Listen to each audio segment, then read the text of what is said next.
Welcome to the Magnetic Marketing Podcast. In this episode, we get to talk about humor. As you may have noticed, Dan Kennedy has a certain way of putting humor throughout what he does. He has a very specific taste and a very specific process. In this episode, Dan Kennedy brings on Frank Kern in order to get his 2 cents on how he uses it.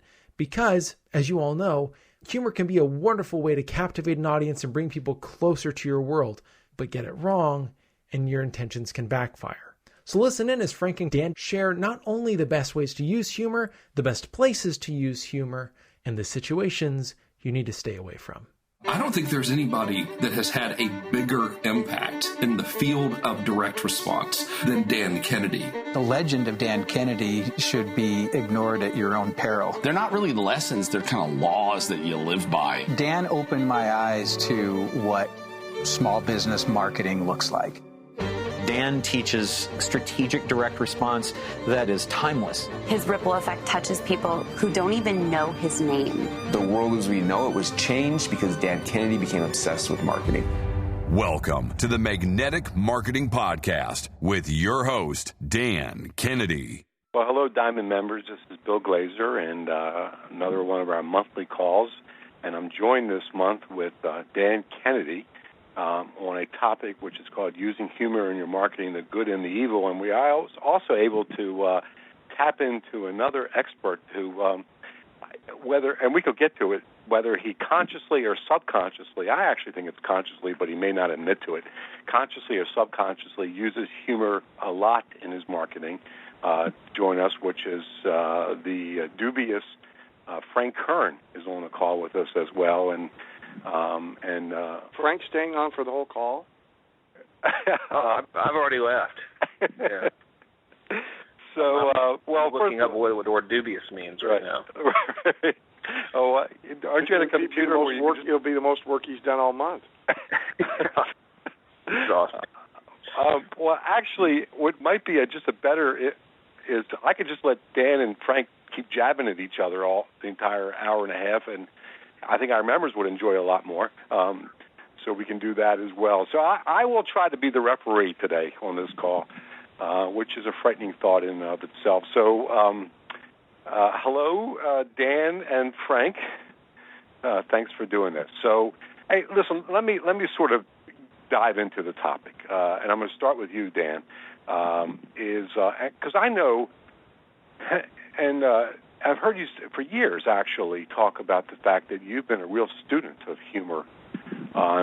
You've read a lot on it and studied a lot of folks, and you often quote comics and talk about how difficult it is actually for a lot of people to do stand-up comic. You've mentioned, and so let's talk about it a little bit. Start with you, Dan. Let's look at different ways or the applications of it, number one. Well, actually, let me even back up a second. Let's talk about the good and the evil first. So what is the positives for using it, and what are the dangers for using it? Let's start with that. Well, you just named, it almost goes without saying that it is very dangerous and risky because, first of all, humor is very subjective.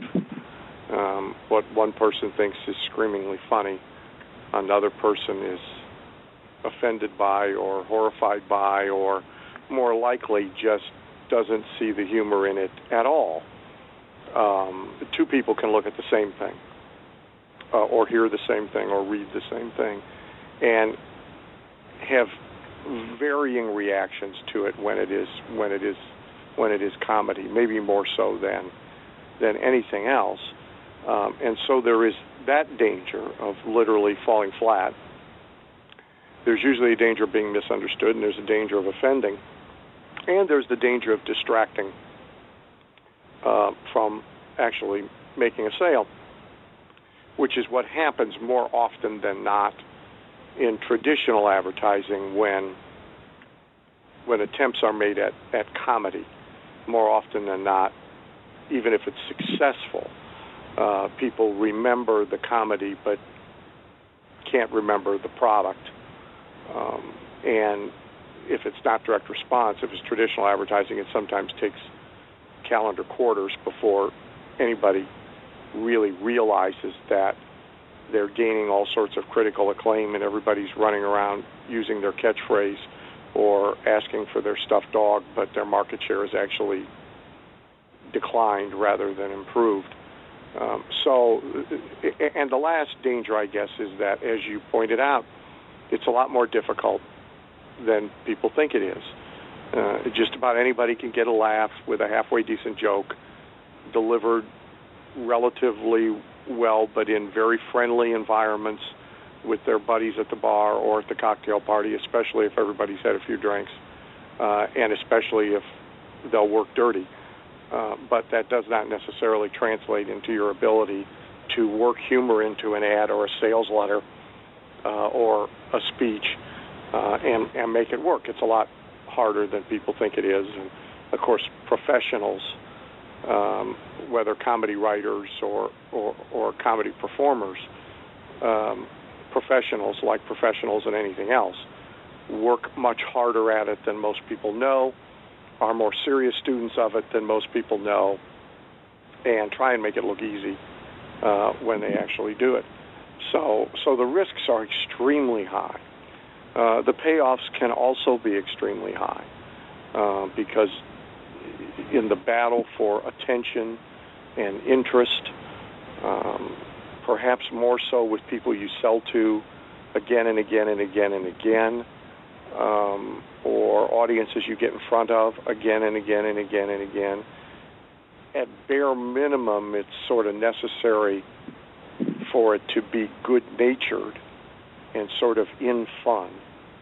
For example, in all the years I've been speaking and all the speakers I've ever known or watched, I've only seen one who could sell effectively from the platform consistently, who had no sense of humor, used no humor, was humorless. Everybody else relies on it to some extent or another. So it's used well. It's an extremely useful tool in putting people in a receptive and responsive mood, and that then carries over into your ability to sell to them in whatever media it is, whatever way that you are selling to them. Well, I have a follow-up question for you, but I just want to make one comment before I do that, because I teach a lot of outrageous advertising, and I teach it exactly the way you just articulated it, which is the reason why you try to make your advertising outrageous is to grab attention in a society which is getting increasingly difficult to grab attention because people are just more and more and more and more overwhelmed with messages that they're getting every day. And, especially now with the proliferation of this internet thing, which Frank may or may not know something about. And so you have to first grab attention, which so I use this outrageous advertising, which is sort of in the humor genre. It definitely is. And of course, I always tell people that that within and of itself is not enough to get the result. You have to combine that now with the kind of direct response marketing that we teach at Glazer Kennedy, and with the combination of the two, it works.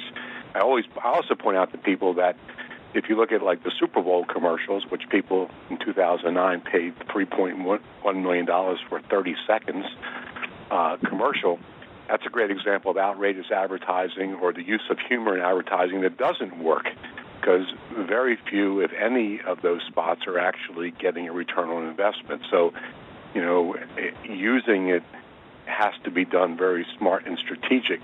But my question to you, Dan, my follow-up question is, are there nuances in different media how to use it? And it's kind of like a setup question because, I've got to believe there are. I mean, let's look at, paper sales letters. I'm going to ask Frank to talk a lot about online video, how he uses it there. Let's look at something that all three of us do, which is getting up in front of a room and speaking, how it's used there. Radio, television, all kinds of media are there, does that have to be thought through as far as the different nuances of using it?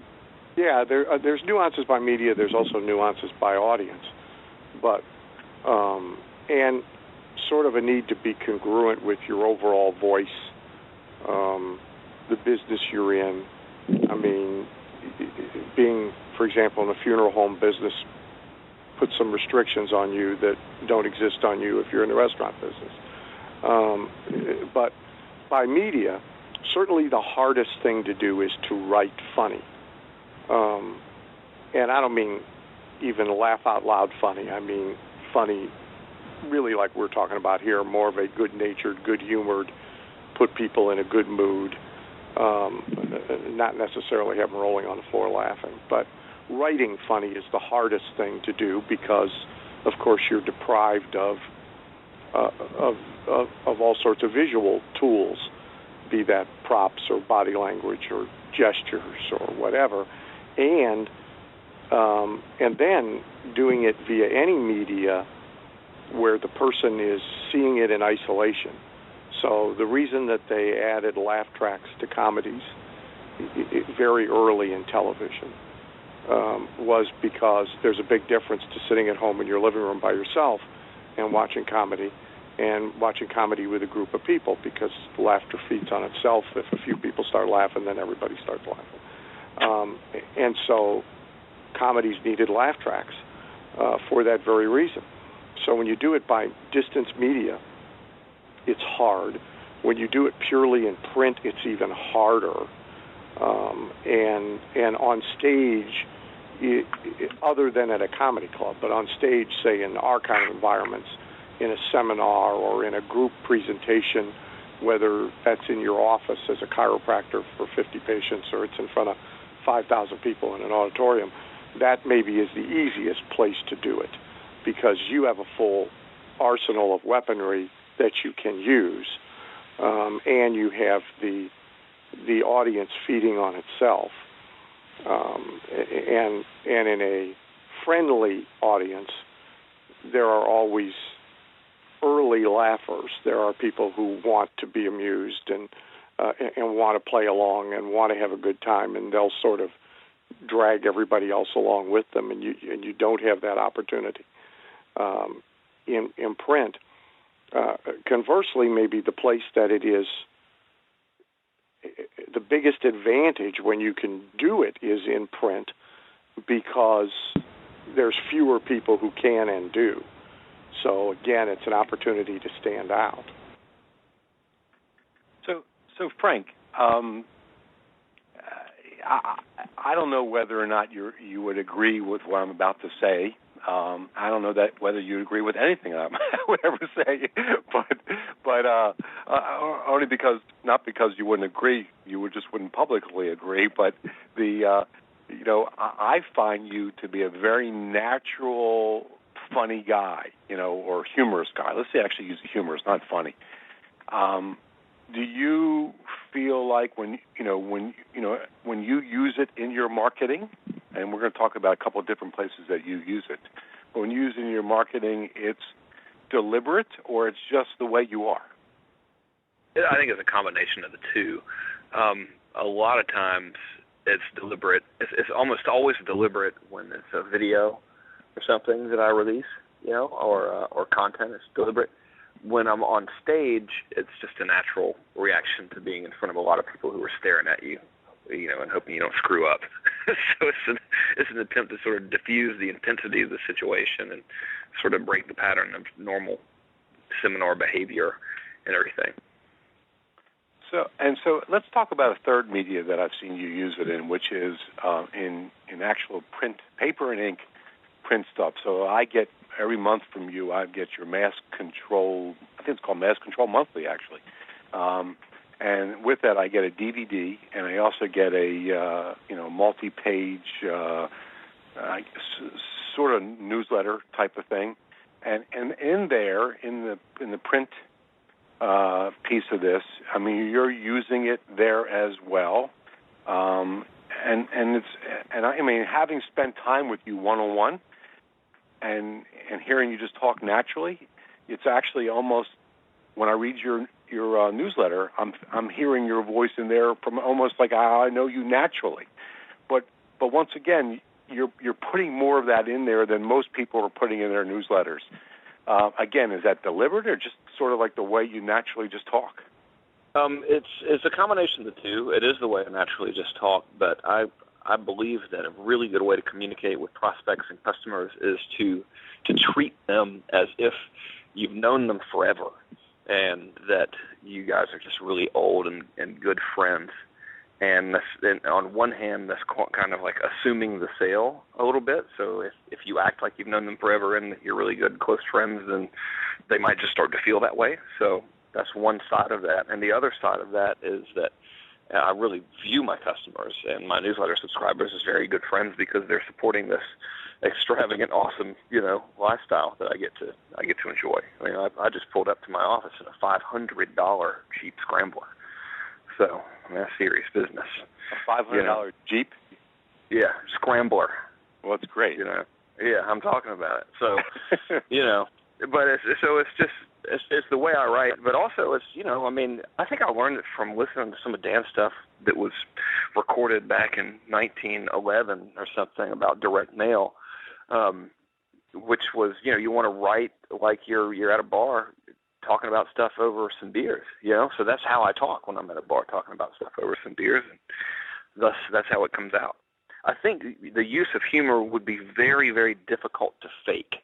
I think that like you were talking about and asking me and old Dan about the dangers of it, and I think that's a very big danger of it, is if you're just not funny, then it's best not to try, or you can make a joke out of how not funny you are. That's one aspect of doing it. So I don't think it's as easy as just going, okay, I'm going to be funny now. I think you actually have to sort of be a funny person. And to be a funny person, I think it's necessary to see funny stuff and everything around you. Well, so that's like a very interesting point you made. I mean, it's actually one of the things I was going to ask both of you about is this whole issue about, you just said if you're not funny, you can make a point about being not funny. And so, one of the ways to use humor is in sort of self-deprecation. You make fun of yourself. What are, and either one of you can jump into it first or second, but what is your thinking about that as a default? If you need to have something to fall back on as far as knowing that you want to add some humor into your marketing, is that a good strategy to use? And, as like the last resort, if you want to add something of interest in. And have either of you deliberately done that over the years? Well, I do it all the time. I don't, but I wouldn't view it as a last resort. And I do think it still requires a certain level of skill to do it well. But like if you look at Halbert and all the Halbert newsletters over the years, or you look at Carlton, you look at really any good copywriter who also writes. So you find an advertising copywriter who puts out a newsletter or write books or whatever. You're probably going to find them using humor, and you're going to find them using some self-deprecating humor. And generally speaking, they're each going to arrive at a little collection of repetitively used self-deprecating positioning. So, like Halbert fans, I mean, he even fairly late, but he even had, I think he had actually a website, nosexgary.com, and made much of the fact that he was not particularly attractive and, didn't have a very easy time of connecting with women. Carlton has always made much of his tendency to screw up his own life. You can go down the line. I think there are things people who aren't funny can do. I've devoted a fair amount of the book to it because more people aren't funny than are.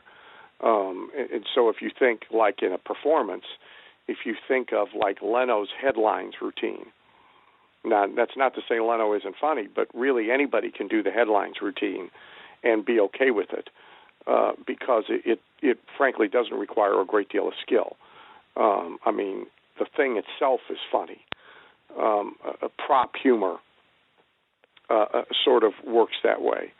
But the self-deprecating thing, done again skillfully, so you're not going so far that you're destroying your credibility and your authority and all of that with your audience, but it is a humanizing thing. It is, in some cases, a if I can do it, you can do it strategy, which is useful usually in selling to people and motivating people. If you are high on a pedestal to an audience you are writing to otherwise, then some part of it helps them identify. So I don't really know about it as a last resort. I wouldn't think about it in that context. I think about it as almost a staple tool, but one that does require some skill.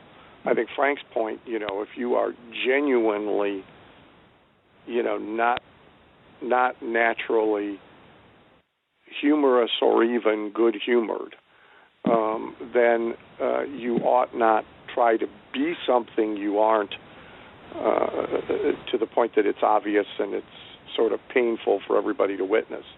And you have to hunt for ways that you can bring humor into your marketing. And outrageous advertising or gimmickry advertising is one way to do that. It doesn't require the individual necessarily to be funny. So Frank, let's go back. Same question for you. And again, I want to stick on this thing of this whole notion of self-deprecation. Are you using it? How, if you are, how are you sort of using it right now in your, or how have you used it? And talk about it a little bit. I use it constantly, and I use it as really as like a pattern interrupt kind of thing, which sort of immediately will set me apart from other people in the marketplace. That was Frank's way of letting everybody know he's an NLP expert. Yeah. And by in case anybody didn't catch that, I listened to a tape recording. I listened to a tape that once. But I guess, if I say it on my website, then it's true. So I'm going to start putting it on there. But it's a big pattern interrupt, So you'll and you have to kind of have your finger to the pulse of the marketplace you're serving a lot to know what's going on. But in my marketplace, for a long time, the whole pattern was show off these big numbers, show off your fancy cars, and tell everybody what a badass you are, and sort of beat them into submission, into giving you money. So it's a major pattern interrupt for me to come out and shoot a video in my Jeep and brag about the $500 replacement value of the Jeep, for example. It's different. When I took the stage recently at a Robbins event as a way to interrupt the pattern, because most people had taken the stage and listed all of these credentials as why they're so badass, which many of them were. I got on the stage and said, "Hello, my name is Dr. Frank Kern, attorney at law, chief engineer for NASA." And obviously, if you take one look at me, you realize that I don't have any business leaving the house, much less certainly not a doctor or an attorney or with NASA. So people got to laugh at that. And then, I was able to say, hey, if you're going to fake your credentials, you might as well go for the gold.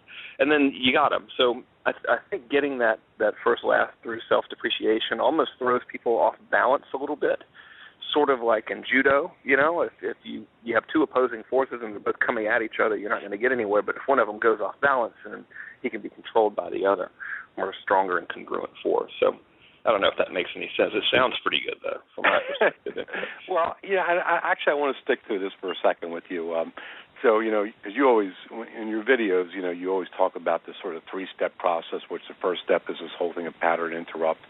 And so what I'd like you to do, if you would, is make sure everybody who's listening to this call knows what you mean by that. And then the next question is, are you always infusing humor in your pattern interrupt every time that you do it? Not always, but I can't remember. No, definitely not always. Yeah, so, one thing is you have to be really careful if you produce lots of stuff that you can't have your pattern interrupts become a pattern within themselves. So first let's define pattern interrupt, right? Right. A pattern interrupt is simply when you break the pattern of predictable and expected behavior. So it's kind of like if, people always have or often complain of always having the same argument with their spouse. So the spouse, it might be, I want to watch football, I want to watch Oprah, you always watch Oprah, you always watch football, then the big fight, and that's always the pattern, right? So a pattern interrupt example would be, I want to watch football, okay, you can watch football, I was going to get naked and watch Oprah, but whatever you want to do is fine. Then it's like, it's a completely different expected response, and therefore it sort of jars your brain. So in marketing, if the pattern is constantly, hello, I'm a badass, buy my stuff, then the person gets used to seeing that and almost has this defensive barrier up to it, whether it's consciously or not. And then they have this pattern of reaction, which is going to be, this guy's an asshole, blah, blah, blah, he's full of shit, or whatever, or he's just another one of these guys trying to, jam something down my throat, or these are faked income claims, or whatever. So if you come right out and do almost the complete opposite of that, and then, for example, I might make an ad that says, complete idiot weirdo surfer mysteriously ends up wealthy after stumbling across the internet in 1994. After having managed to not screw it up over the past 10 years, he's willing to show you some of his bizarre yet effective techniques or something. That's a completely different approach. So that's what pattern interrupt is. So to answer the question of whether or not I always use humor in it, the answer is no, because if I did always use humor, then the use of humor originally on the outset of the promotion would then become a pattern. So that, my audience would be like, oh, here comes the joke, and now here's what he's going to do next, and it would become less effective. Does that make sense? It makes a lot of sense. All right. So here's my follow-up. Here's my next question. It's not even a follow-up question. And I'm going to ask it first to you, Frank, and then to Dan, if you can answer it, is stuff that would be either consciously or subconsciously on the list of things I would never use in humor use in my humor. I mean, obviously, Frank, profanity is not on that list for you. Anybody just listening will hear that you're very comfortable using profanity in order to add humor to your talk and grab attention. I've often said, by the way, about you, never where you could hear it, but I've said to others, he's the one guy I know that can use more profanity than anybody else, and everybody just sort of enjoys it. Nobody gets upset by it. Whereas others, obviously, people will be running out screaming, about that. So what's on your, do not use humor list, or is there anything on that list? Well, yeah, I would never want to say anything that would, be racist or sexist or anything like that. I don't want to make derogatory comments about anyone. So I would always try to really avoid using humor at someone else's expense where it wasn't in fun.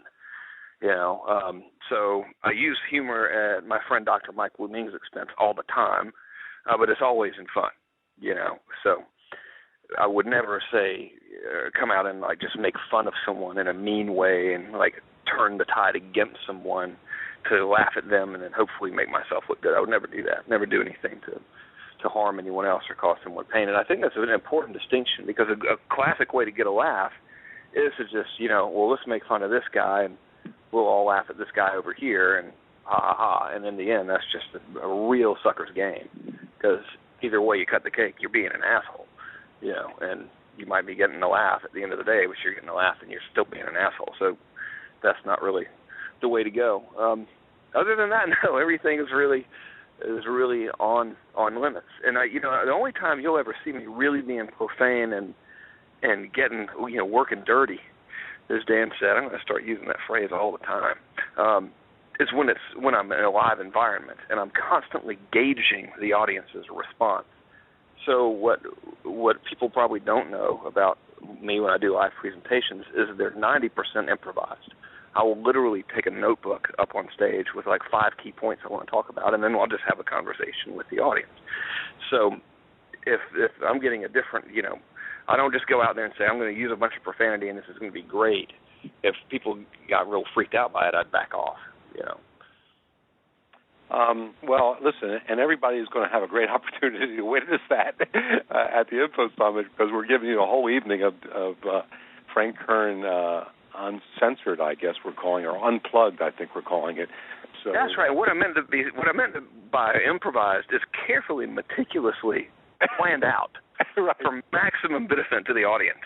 Well, but just to save your ass for a second here, the fact that you got 5 really key points that people can take back with them, that you'll be teaching them, that in and of itself is worth to be sitting in that room. And I've seen you speak on the stage, actually by watching videos of you speak on the stage, and I know that it's very clever, and it's also very, very informative and helpful. So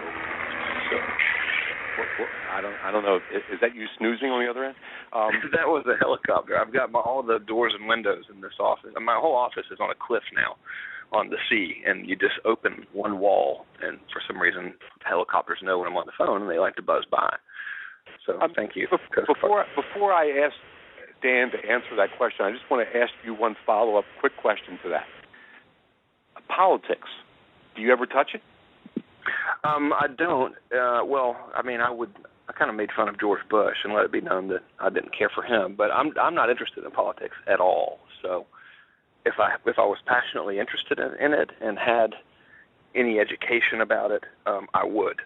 Because at the end of the day, if people don't like me or like my point of view, then they can just kiss my ass and go do business elsewhere. There's, God's making people every day, and they're all going to have money, and I can sell everybody something, is my belief. So I don't stay away from politics because I think it's bad. It's just not my bag, But my whole philosophy about selling stuff and the use of humor in marketing and just about the approach to this stuff in general, and it's something that I'll be talking about at the Info Summit, which may be a surprise coming from me, is I believe that one way, not the only way, but one way to get very, very wealthy and to be very, very successful is to give away things that make people feel really good and then to sell things that make them feel even better.